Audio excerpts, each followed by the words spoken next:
Okay, so far in our series, we've taken a look at Joseph Campbell's, I always say Joseph's, why is that? Joseph Campbell's model of the hero's journey, in which we explored our own call to adventure, our own soul's highest journey, in which we leave where we are and have the courage to look at the not yet and just say yes. We also talked about the power we have to imagine and visualize what our journey might look like for us. Because each of us goes on a very unique and different journey. As Joseph Campbell said, if you can see your path laid out in front of you, step by step, you know it's not your path. Your own path you make with every step you take. That's why it's your path. This is not a journey for the faint-hearted. If it's out in front of you, you're probably on the wrong path. I don't know about you, but I like stuff out in front of me, but it's not that easy. We next explored how life is always handing us moments of rebirth, renewal, and resurrection as we step into our own power and our own ability to transform ourselves, to transform our life journey and bring in new life and new hope and new resurrection on our spiritual journey. Finally, last week, Reverend Cindy talked about the prospering hero and how we as heroes can step into our own abundance, and we do so by releasing the blocks that we have put in our way. I think it's been a rich series, and I hope that you have enjoyed it. So today is our last installment, and it's fitting that we have saved the hardest for today. Somebody close the doors. I'm just kidding. We've learned that we can leave the unfamiliar, we can say yes to the unknown, we can find the power to imagine, envision, and give birth to new opportunity. Today, we take a minute to face the most terrifying demons which will ever be in our path. These are the demons, and you knew this was coming, that we create ourselves, that we build and put up ourselves. The secrets we carry within ourselves about ourselves. These are the scariest to face. So I want to talk about that. I want to talk about the darkness we all carry within and how we face it, how we acknowledge it, how we embrace it, and we ultimately come to realize that our shadow side is another voice in which God speaks to us. It's all of it. The good, the bad, the part we put out front in public, the part we don't. They are all ways in which God is speaking to us. It's the voice of our fears, our brokenness, our vulnerabilities, which we take pains to hide from each other. We often hide them from ourselves. It's not until we can face them and integrate them into a whole picture of ourselves that is both flawed and yet perfect, human and divine, that we can reach what mystic Thomas Merton called that hidden wholeness. If we are waiting to be perfect before we can accept ourselves, then if you're like me, it's going to be a pretty long wait. We need to start now with who we are, where we are, and what we have. We are not here to be perfect. We are here to be whole. If you take anything away, take that. We are not here to be perfect. We are here to be whole. So one of my inspirations today, as you could tell from our reading, thank you, Joan, was author Debbie Ford's The Dark Side of the Light Chasers, which really is one of my favorite books. Okay, this is a very long book. So I'm sitting, it's got many pages in it, a whole lot of words. I was sitting there getting ready for this talk thinking, what can I discard out of this book? Because I love this book. It had so many gems in it. How do you take 200 plus pages and turn it into a 20-minute talk? It ain't happening. So I invite you to read it and just enjoy it. It's got a great many insights in it as we travel the road of embracing and understanding and loving our shadow sides, our dark sides. She teaches that the shadows we carry contain lessons we need to learn in order to become the whole beings that we are here to be. If we don't, that doesn't happen. And we remain fragmented, we remain caught in our ego selves, we remain unable to appreciate and love the fullness and the richness of all that we are, including the inability to value our life's lessons. Those lessons which have given us many of the shells we put up, many of the faces we put up. There's a reason for that. And it's not until we look at them that we really realize why we have done that. So it's a truth, if you're like me, which I assume many of you are, that we don't face our own shadows until life forces us. How many of us get up in the morning and say, gosh, it's 9 o'clock, I think I'll face my dark side? I'm thinking not. We don't do it. We don't do it. We don't jump out of that boat until someone pushes us or it springs a leak.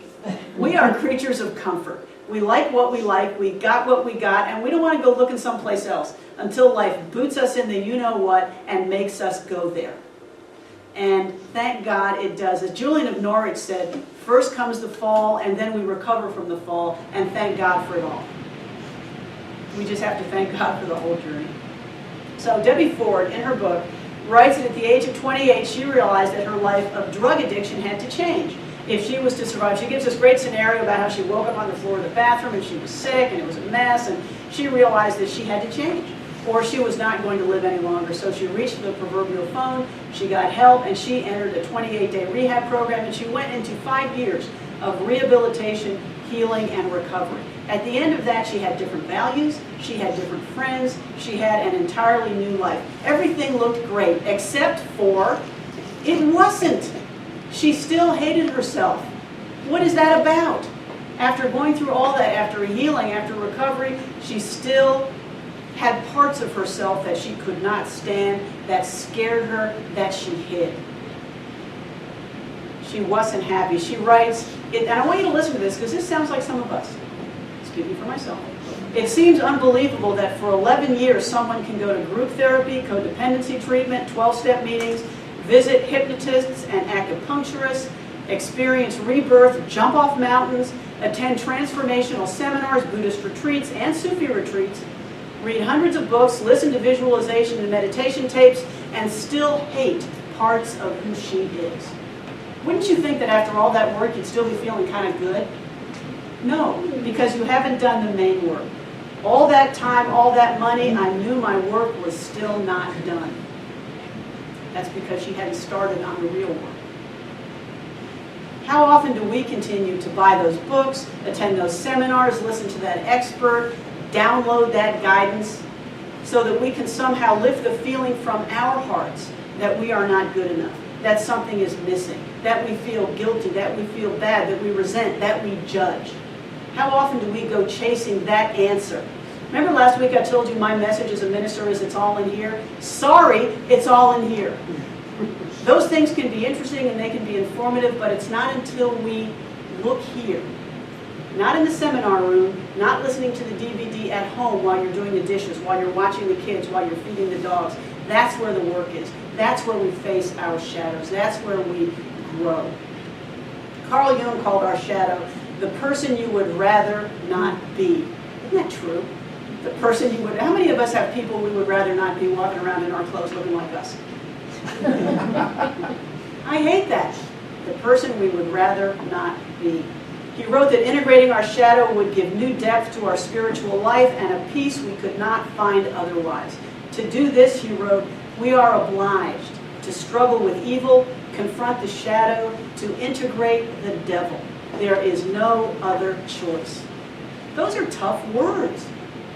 Yeah, and in New Thought, we don't talk about devils a whole lot. But it's not that we are looking at the devil and saying, oh, get thee behind me, Satan. We are realizing that there are parts of ourselves that we assign that role. There are parts of ourselves that we think are so dark that we just do not bring them to light, that we refuse to agree they are part of us. And as long as we do that, until we take off those covers and look at them, we will not be whole. We will not be able to love ourselves. And we all know that if we can't do that, there ain't a whole lot of loving going on toward other people. That's the place we have to start. We think that being divine means being perfect. How often do we think that?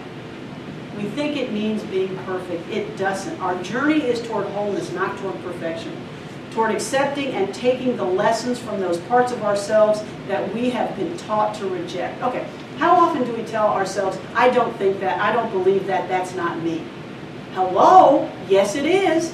And you're not going to have it not be you by saying that.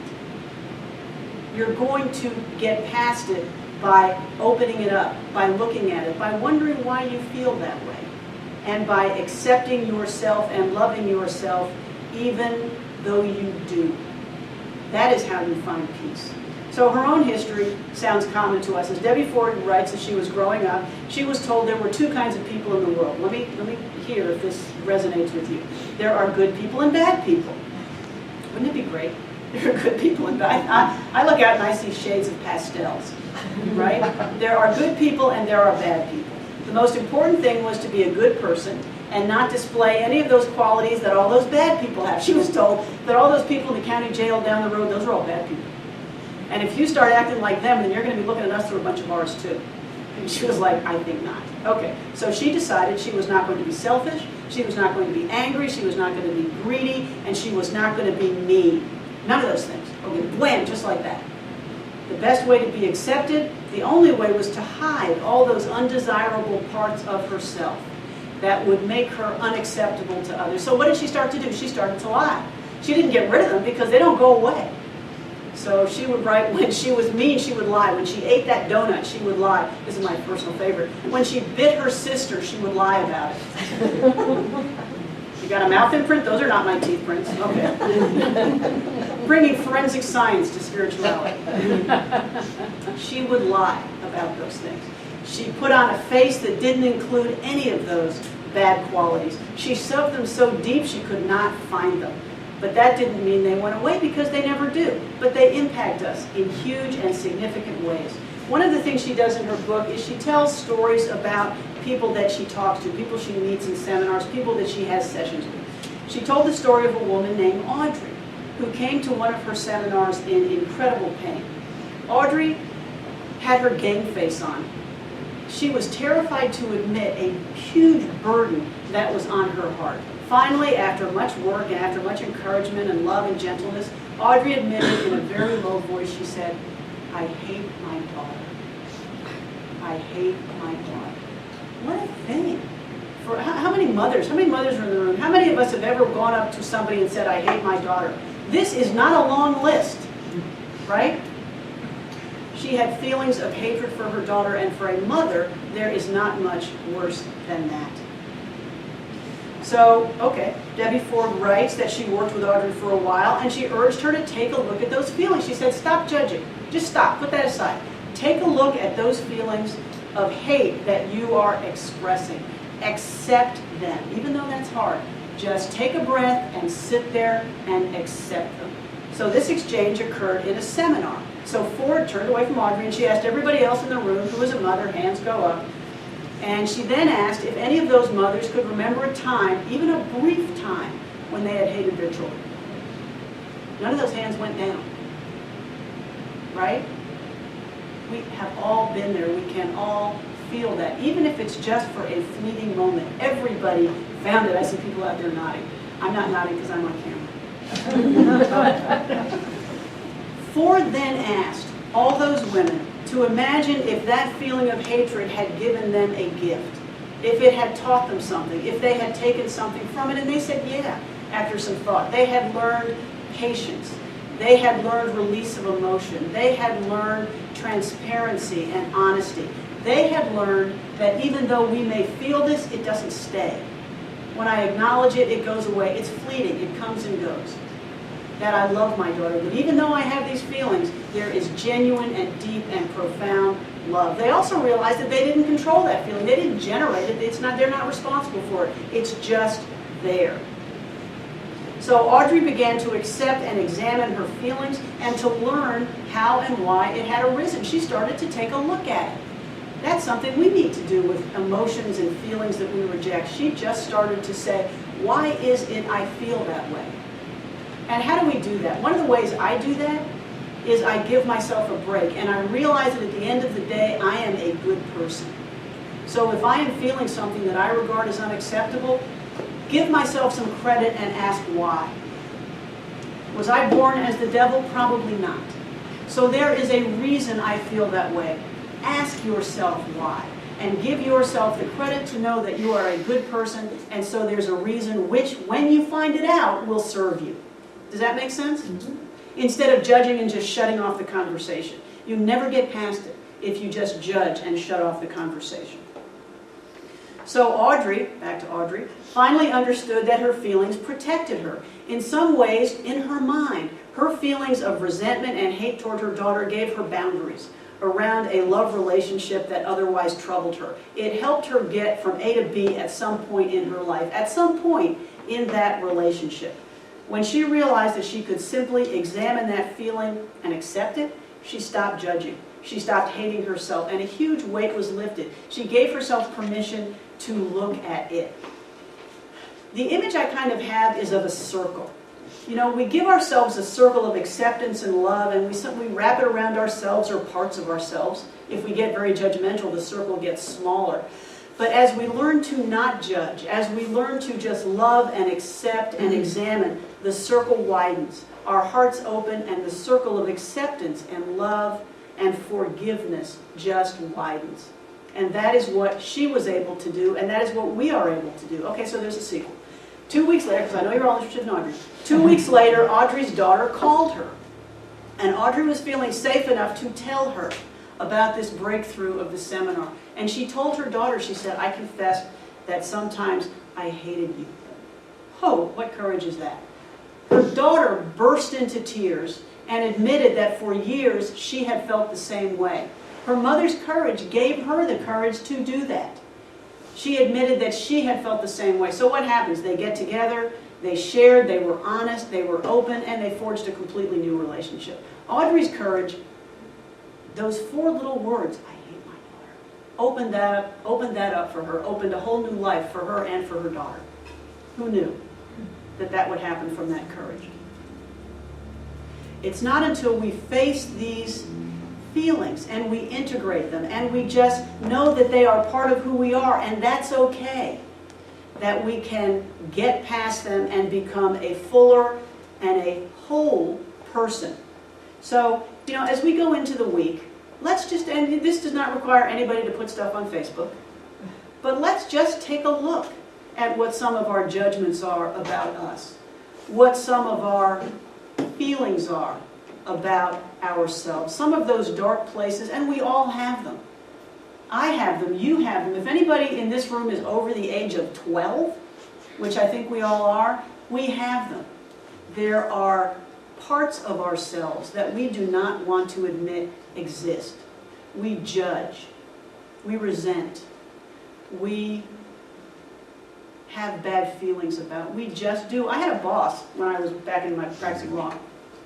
I had a boss who would not hire people who were overweight. If somebody came in, I'm not making this up, if somebody came in and he or she was overweight, it was like, done, you're gone. And I'm like, why? He says, because they don't make good employees. Really? I think not. I mean, I've been married to somebody who she will admit has been overweight for most of her adult life, and she's, God knows, she's the best employee, the best person, the hardest worker, the most loving, the most open, the most forgiving of anybody I know. But this is a judgment that this guy had. Now, he has a choice about how to deal with that. He can just kind of go through life not hiring people who are overweight, or he can take a look at it and he can say, well, I think that people who are overweight, my judgment is that they're indolent, that they're lazy, that they don't produce. So, in thinking further about that, where does that take me? Somewhere back in my youth, I got the message that you are nobody if you don't produce, if you don't work, if you don't get up every morning at 6 a.m. and be at the office at 6:30. Is that who I want to be? So see how going from judgment to examination can teach you. See where it can take you.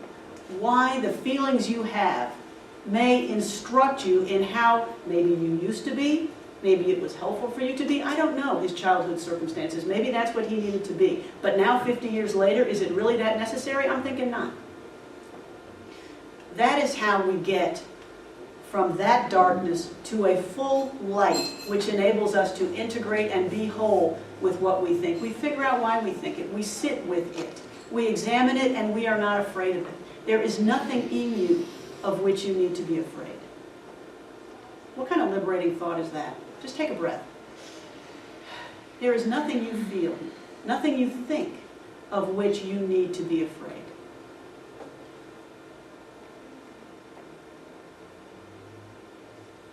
We all go around in a shell. We all go around with our game face on, don't we? the face we want to project, the persona we want to be. How much energy does it take to always keep that up? Now, the shells may have been useful at one point. I think they are. One of the stories she tells is the story of the Golden Buddha. Okay, who's heard this story? Golden Buddha. Okay, it's a great story. In 1957, a monastery in Thailand was being relocated, and a group of monks were put in charge of moving this huge clay Buddha. That's not easy. Okay, so at one point they're moving this huge clay Buddha, and one of the monks notices a crack in it. And so they stop. No, don't hurt the clay Buddha. So he goes up with a flashlight, and he looks in the crack, and something reflects back at him. And he's like, what's that about? So he gets a hammer and chisel, and he starts cracking away at the clay, and he takes the clay off, and he comes to find out that underneath this clay shell is this solid gold Buddha that had been covered up in this shell for hundreds of years. And it turned out that hundreds of years ago, the monks had covered it up with clay so that it would not be stolen by the invading Burmese army. And then everybody who covered it up was like killed by the invading Burmese army, and nobody realized that it was covered up. And so, wow, we're going to just sit and look at this clay Buddha. Think about that. So, like that Buddha, we all have shells that at some point we built that had a reason. But after a while, they kind of don't.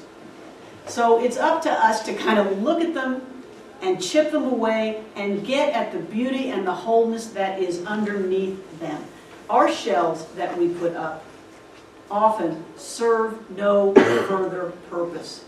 It's by uncovering and examining them, breaking apart our own shells, that we examine those parts of ourselves that we know we need no longer fear. It's not our evil self. There's nothing evil in there. It's our denied self, our ignored self, our rejected self. It is our ego self that dismisses that part of us. Our true self, our divine self, celebrates and welcomes the cracking away of those shells. It's our ego self that stops us from doing it because we like staying the same. We don't like jumping out of that boat that sprung a leak. But it's our divine truth that says, yes, let's unpack. Let's get down to who we are. Debbie Ford says one of the ways we find out what our shadow is, and I think this is very instructive, is to find out what presses our buttons. Find out what makes you mad. Ken Wilber says that projection is easy to identify. If something in our environment just informs us, it's not part of our shadow. If something affects us, if something just pisses us off, that's part of our shadow. Those people don't work hard. Those people need to go back to where they came from. Those people are this. Those people are that. That's something going on in here. That's some shadow stuff that we need to work on. When we look at other people and we start judging and dictating and resenting.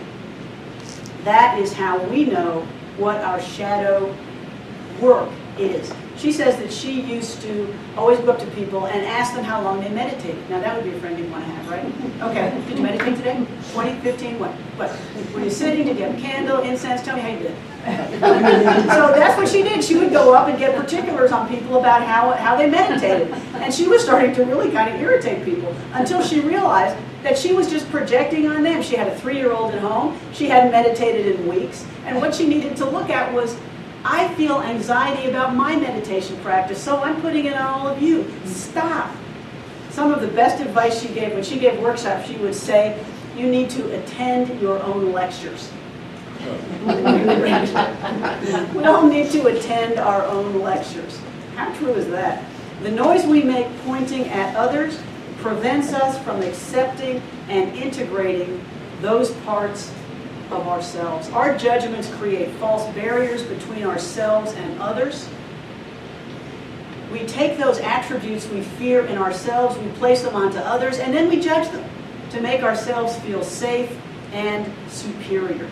So Debbie Ford did an interesting thing, and I've always admired this. She, and you may or may not agree, but she decided that every attribute that she saw in somebody else, even those people we read about in the papers, murderers, rapists, horrible people, that she was capable of all those things. Think about that. So instead of judging those people, those acts, she would look inside herself to say, okay, this is a murderer. Is there ever a situation in my life where I could imagine being angry enough with somebody to kill them. That is some profound examination.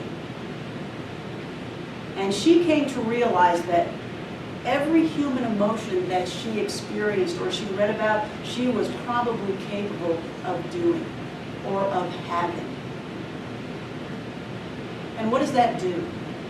In addition to stopping us from judging, it opens us up to compassion. It opens us up to forgiveness.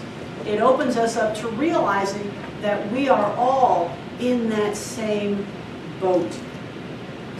In Matthew 7, verse 3, Jesus taught, "Why do you look at the speck that is in your brother's eye, but do not notice the log that is in your own?"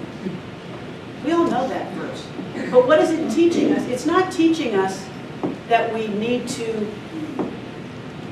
so much worry about the log that is in ours. It's teaching us that we all have them. That we need to not judge our brother. That we need to realize that we all have these flaws. We all have these faults. We all are in need of forgiveness and compassion and unconditional love.